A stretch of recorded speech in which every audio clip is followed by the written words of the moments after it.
ಒಂದು. ಐತಿಹಾಸಿಕ ಹಿನ್ನೆಲೆ. 1886ರ ಚಿಕಾಗೋ ಹೋರಾಟ. ಮೇ 1886 ರಂದು ಅಮೆರಿಕದ ಚಿಕಾಗೋನಲ್ಲಿ ಕಾರ್ಮಿಕರು, ದಿನಕ್ಕೆ 8 ಗಂಟೆ ಕೆಲಸ, 8 ಗಂಟೆ ವಿಶ್ರಾಂತಿ, 8 ಗಂಟೆ ನಿದ್ರೆ ಎಂಬ ಘೋಷಣೆಯೊಂದಿಗೆ ಸಾರ್ವತ್ರಿಕ ಸ್ಟ್ರೈಕ್ ನಡೆಸಿದರು. ಆ ಸಮಯದಲ್ಲಿ ಕಾರ್ಮಿಕರು 10 ರಿಂದ 16 ಗಂಟೆಗಳ ಕಠಿಣ ಶ್ರಮಕ್ಕೆ ಗುರಿಯಾಗಿದ್ದರು. ಹೇಮಾರ್ಕೆಟ್ ಘಟನೆ, ಮೇ 4, 1886, ಸ್ಟ್ರೈಕ್ ನಂತರ ಮೇ 4 ರಂದು ಶಾಂತಿಯುತ ಪ್ರದರ್ಶನದಲ್ಲಿ ಬಾಂಬ್ ಸ್ಫೋಟವಾಗಿ, ಪೊಲೀಸರು ಮತ್ತು ಕಾರ್ಮಿಕರ ನಡುವೆ ಘರ್ಷಣೆ ಸಂಭವಿಸಿತು. ಇದರಲ್ಲಿ 7 ಪೊಲೀಸರು ಮತ್ತು 4 ಕಾರ್ಮಿಕರು ಮರಣ ಹೊಂದಿದರು. ನಂತರ 4 ಕಾರ್ಮಿಕ ನೇತಾರರಿಗೆ ಮರಣದಂಡನೆ ನೀಡಲಾಯಿತು. ಈ ಘಟನೆ ಕಾರ್ಮಿಕ ಹಕ್ಕುಗಳ ಹೋರಾಟದ ಸಂಕೇತವಾಯಿತು. 2. ಅಂತಾರಾಷ್ಟ್ರೀಯ ಮಾನ್ಯತೆ. 1889ರ ಎರಡನೇ ಇಂಟರ್ನ್ಯಾಷನಲ್, ಫ್ರಾನ್ಸ್ನ ಪ್ಯಾರಿಸ್ನಲ್ಲಿ ನಡೆದ ಸಮಾಜವಾದಿ ಮತ್ತು ಕಮ್ಯುನಿಸ್ಟ್ ಪಕ್ಷಗಳ ಸಮ್ಮೇಳನವು ಮೇ 1ನೇ ತಾರೀಖನ್ನು ಅಂತಾರಾಷ್ಟ್ರೀಯ ಕಾರ್ಮಿಕ ದಿನ ಎಂದು ಘೋಷಿಸಿತು. ಚಿಕಾಗೋದ ಹೇಮಾರ್ಕೆಟ್ ಘಟನೆಯ ಸ್ಮರಣೆಗಾಗಿ ಈ ದಿನಾಂಕವನ್ನು ಆಯ್ಕೆ ಮಾಡಲಾಯಿತು. 3.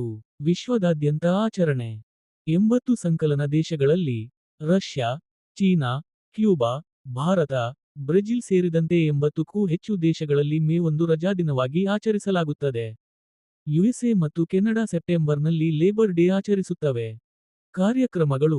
ಕಾರ್ಮಿಕ ಸಂಘಗಳು ಮೆರವಣಿಗೆಗಳು, ಸಾಂಸ್ಕೃತಿಕ ಕಾರ್ಯಕ್ರಮಗಳು ಮತ್ತು ವೇತನ ಹಾಗೂ ಕೆಲಸದ ಪರಿಸ್ಥಿತಿಗಳ ಬಗ್ಗೆ ಚರ್ಚೆಗಳನ್ನು ನಡೆಸುತ್ತವೆ. 4. ಭಾರತದಲ್ಲಿ ಆಚರಣೆ. ಆರಂಭ.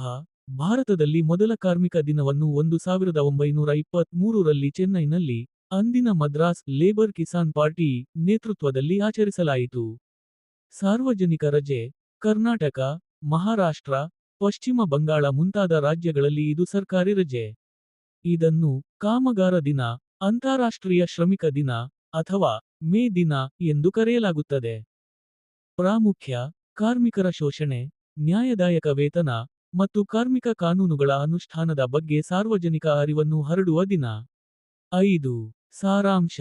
ಮೇ 1 ರಂದು ಕಾರ್ಮಿಕರ ಶ್ರಮದ ಗೌರವ, ಹಕ್ಕುಗಳ ಹೋರಾಟ, ಮತ್ತು ಸಾಮಾಜಿಕ ನ್ಯಾಯವನ್ನು ನೆನಪಿಸಿಕೊಳ್ಳಲಾಗುತ್ತದೆ. ಈ ದಿನವು ಕೇವಲ ರಜೆಯಷ್ಟೇ ಅಲ್ಲ, ಸಮಾಜದ ಅಡಿಗಟ್ಟಾಗಿರುವ ಕಾರ್ಮಿಕ ವರ್ಗದ ಪ್ರಾಮುಖ್ಯತೆಯನ್ನು ಪ್ರಪಂಚವು ಒಪ್ಪಿಕೊಳ್ಳುವ ದಿನ.